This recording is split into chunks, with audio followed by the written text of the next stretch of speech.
Hey family, this is God's Gifts.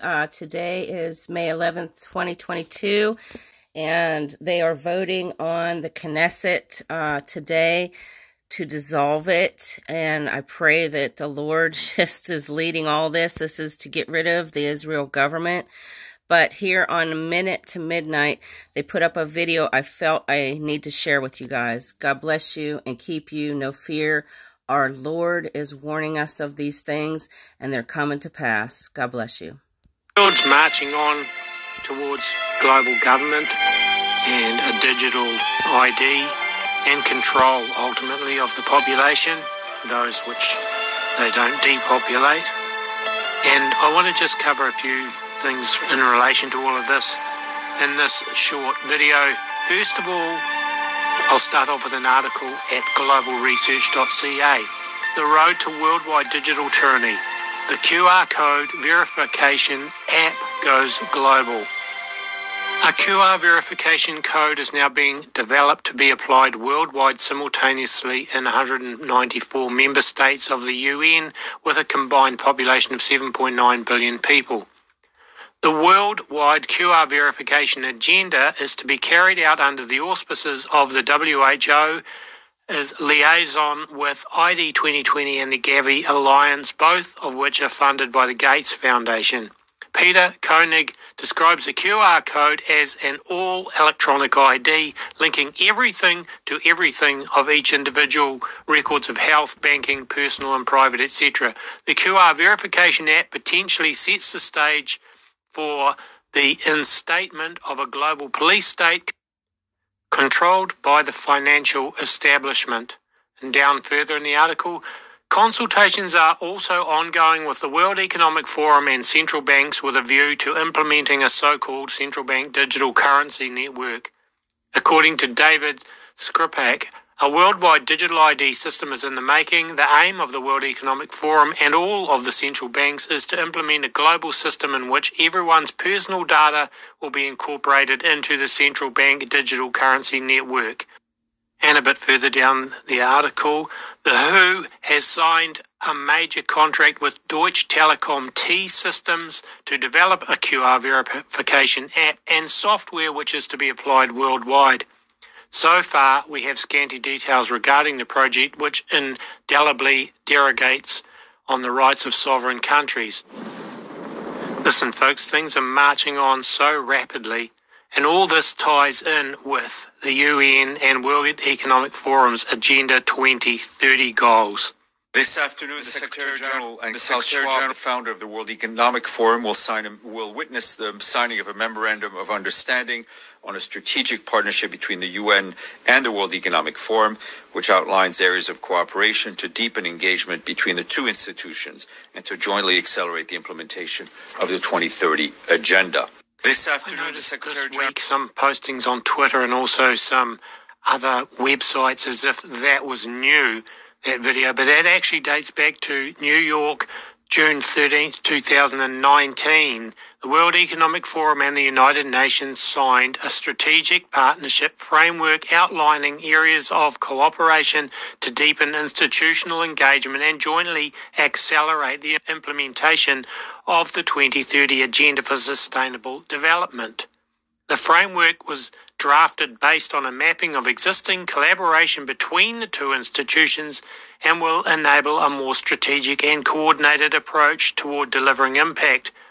The UN Forum Partnership was signed at a meeting held at United Nations headquarters between UN Secretary-General Antonio Guterres and World Economic Forum founder and executive chairman Klaus Schwab. Meeting the Sustainable Development Goals is essential for the future of humanity. The World Economic Forum is committed to supporting this effort and working with the United Nations to build a more prosperous and equitable future, said Klaus Schwab, World Economic founder and executive chairman. What a load of rubbish, Klaus Schwab. You're not interested in equality? Okay, carrying on.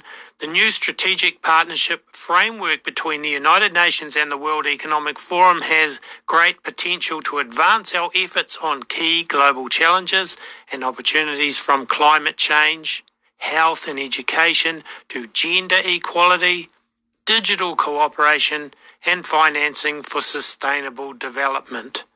Rooted in UN norms and values, the framework underscores the invaluable role of the private sector in this work and points the way toward action to generate shared prosperity on a healthy planet while leaving no one behind, said Antonio.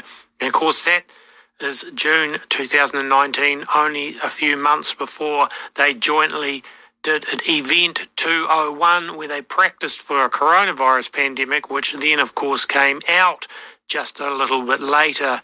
How very convenient.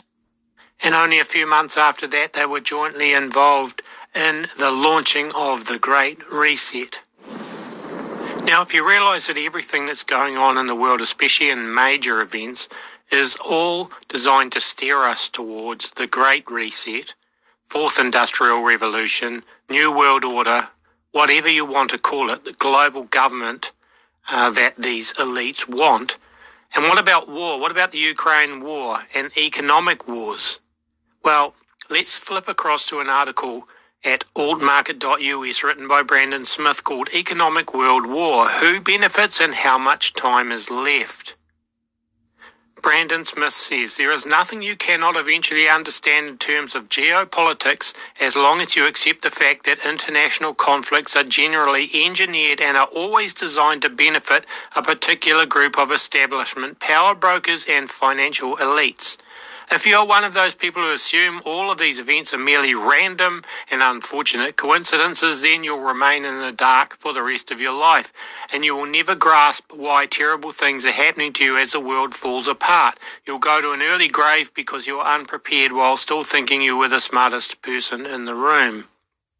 Many factors connect the Kremlin to globalist institutions like the World Economic Forum, the Bank of International Settlements, the International Monetary Fund, elitists like Henry Kissinger, and international banks like Goldman Sachs. The reality is Russia has long been attached to globalist interests, and this is not going to change because of the war in Ukraine, just as it did not change after Russia annexed Crimea. China, of course, is even worse when it comes to collusion with globalist institutions. The nation accrued trillions of dollars in debt because this is a prerequisite for joining the International Monetary Fund's special drawing rights basket of currencies. Yes, China went from being a nation of minimal debt to being trillions in the red just because the IMF demands liquidity for a nation's currency and bond instruments to be considered viable for their global centralization initiative. This is not the behaviour of a country that is anti-globalist. Why engineer a war? Simple. When you play both sides of a chess game, you always end up the winner. Beyond that, chaos is the ultimate recipe for advancing draconian agendas that the public would never allow to pass during peacetime. The puppet masters behind all of this drive for a new world order, the transhumanist movement of the Fourth Industrial Revolution, the deliberate collapsing of the global economy and the creation of food shortages and famine, which is currently happening, and resetting the world's economies in line with their Great Reset and Agenda 2030 goals, are increasingly obviously aggressive in their goals. And they won't tolerate any opposition. And we've seen even during the CV pandemic with lockdowns and coerced jabbing of the masses and Orwellian censorship of opposing views so that they control the narrative and so forth, their drive has become much more forceful and in fact has become more effective, I believe, in recent years. So one of the things that they will want is, as I say, to squash any opposition. And use of technology to do that is becoming, the technology is becoming increasingly able to support them in that role. And what I want to show you here is a video from the South China Morning Post of a drone swarm. Watch this video and look at the potential how this could be used to track and trace people and control and frighten people And if equipped with weapons, you imagine what a drone swarm like this could do. And with the Chinese having the social credit score system in place, and with the surveillance possibilities of these drones, imagine if that became the worldwide scenario, not just China. And I believe that is exactly what the global elite puppet masters want. And they will stop at nothing until they have their new world order and its totalitarian goals set in place. The claim is that these drones could be used for aerial surveillance, for mapping out disaster areas and so forth, but I don't believe for a minute that is the primary reason why they are developing drone swarms that are so agile as this one is. We're currently seeing the stock markets going down, and I believe that will continue as they go closer and closer to a collapse. We're also seeing them taking down precious metal prices with it, or at least the paper market. I wouldn't be worried about that. Long-term physical silver and gold, I believe, will go up a lot and be well worth having. But with inflation and everything happening at the moment, a collapse, I believe, is underway. And I just want to take you back to the article I was referencing to earlier from Brandon Smith and read a little bit more of it. The year 2030 is consistently mentioned by the United Nations, the IMF, the WEF, and the rest of the cabal of globalist institutions as the endgame date for their Great Reset agenda. If a global economic crisis is a catalyst as it appears to be, then several years would be required to let the collapse play out, along with the introduction of a solution to the problem. This means that the economic war will have to accelerate quickly going into the next year. Today, we are already seeing 40-year highs in inflation along with considerable supply chain disruptions. Multiple globalist foundations are predicting food shortages around the world in the next 3 to 6 months. I believe the war itself will expand rapidly within a year to include China, and most of the damage will be done by the end of 2024. This will all depend on how fast exporters, mainly China, dump the dollar. That's the US dollar. The dollar dump will be the primary trigger. A significant part of the World Economic Forum's Great Reset agenda and the International Monetary Fund's Special Drawing Rights Global Digital Currency Initiative require the end of the dollar as the world's reserve currency. This is a process the globalists have been talking about openly for some time. It's not conspiracy theory, it is conspiracy reality. The IMF has argued on many occasions that the global currency framework must be managed by a centralized entity that can prevent national governments from exploiting currency trade for their own ends, and this includes digital currencies. The stage is already set for this narrative. The US will be painted as an example of why nationalism is a path to disaster and why no single nation should be trusted with so much power in the form of a world reserve currency. That kind of power tempts governments not only into excessive money creation and debt-financed spending sprees. New money is fabricated to pay for old debts, thus debasing and degrading the dollar's purchasing power worldwide, also known as inflation. Thus, it is only logical that a global central authority with no national loyalties be put in control of an international reserve currency, right? Maybe a multi-currency basket system, or perhaps a single world currency to prevent any further tragedies and abuses of power from ever happening again. Wouldn't that make you feel safe? Don't be fooled, it's a complete con.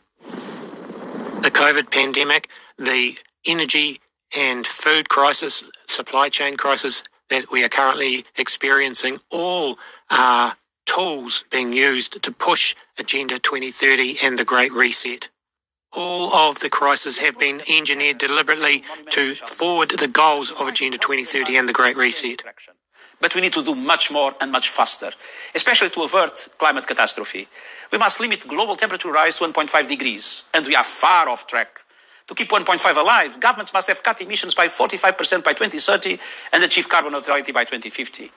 Many emitters must drastically cut emissions starting this year, and this means accelerating the end of our fossil fuel addiction and speeding the deployment of clean, renewable energy. At the same time, we must invest rapidly in adaptation and resilience, particularly for the poorest and most vulnerable who have contributed least to the crisis. In June, the world will gather once again in Sweden for the Stockholm Plus 50 meeting. Let us make sure our leaders bring the ambition and action needed to address our triple planetary emergency. Because we have only one Mother Earth. We must do everything we can to protect her. Gaia worship, or the worship of Mother Earth, has reached cult-like status within institutions and organisations like the United Nations, and the alleged climate crisis is being used to foist Agenda 2030 changes and controls upon us.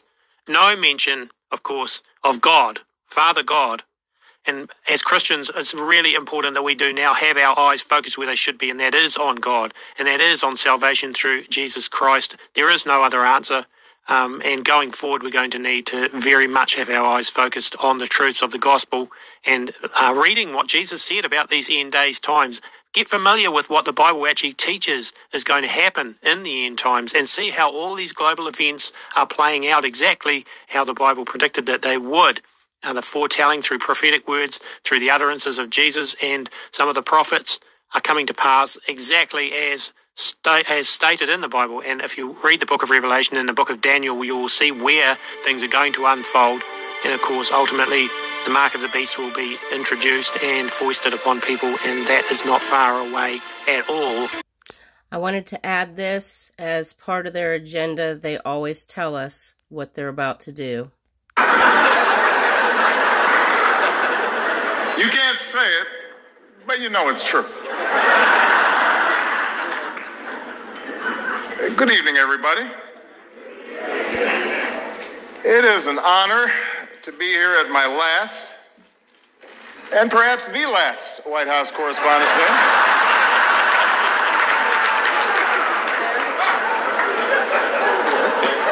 You all look great. The end of the Republic has never looked better.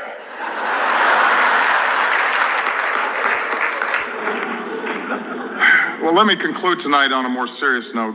I want to thank the Washington Press Corps. I want to thank Carol for all that you do. You know, the free press is central to our democracy, and nah, I'm just kidding.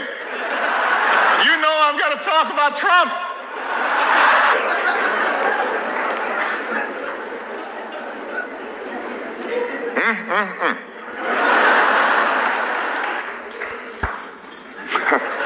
I hope y'all are proud of yourselves.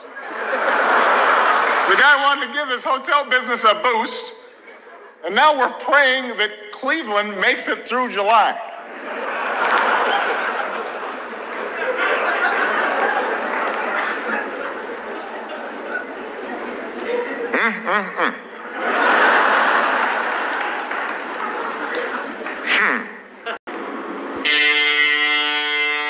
You got a real dilemma, Mr. President. I can't go every day, can I?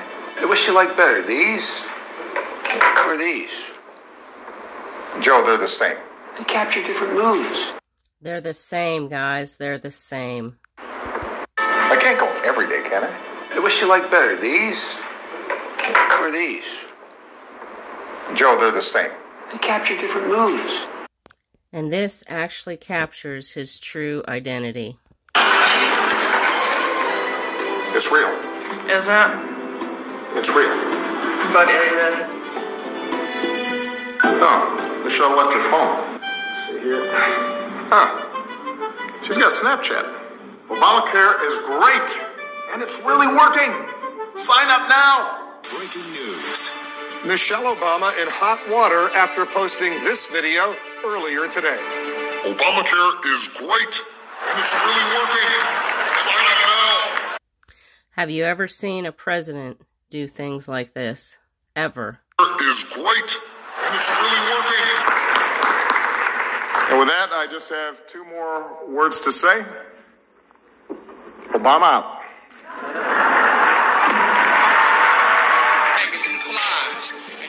Being president is never easy. I still have to fix a broken immigration system, issue veto threats, negotiate with Iran, all while finding time to pray 5 times a day.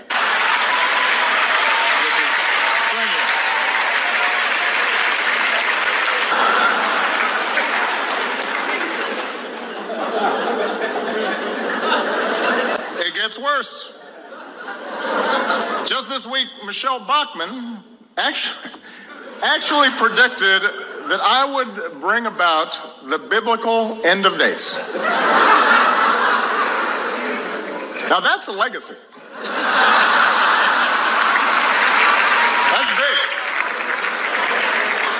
I mean, Lincoln, Washington, they didn't do that.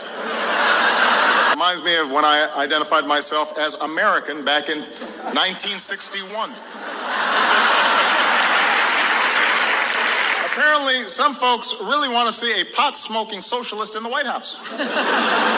We could get a third Obama term after all. Could happen. Mellow sort of guy. Could happen.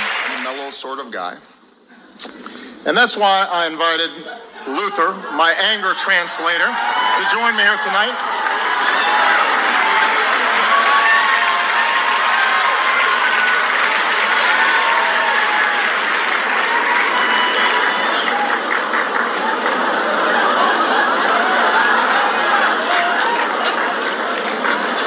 Hold on to your lily white butts. In our fast-changing world, traditions like the White House Correspondents' Dinner are important. I mean, really? What is this dinner? Sharia law is coming to Cleveland, run for the damn hills. And that's why we're running for a third term.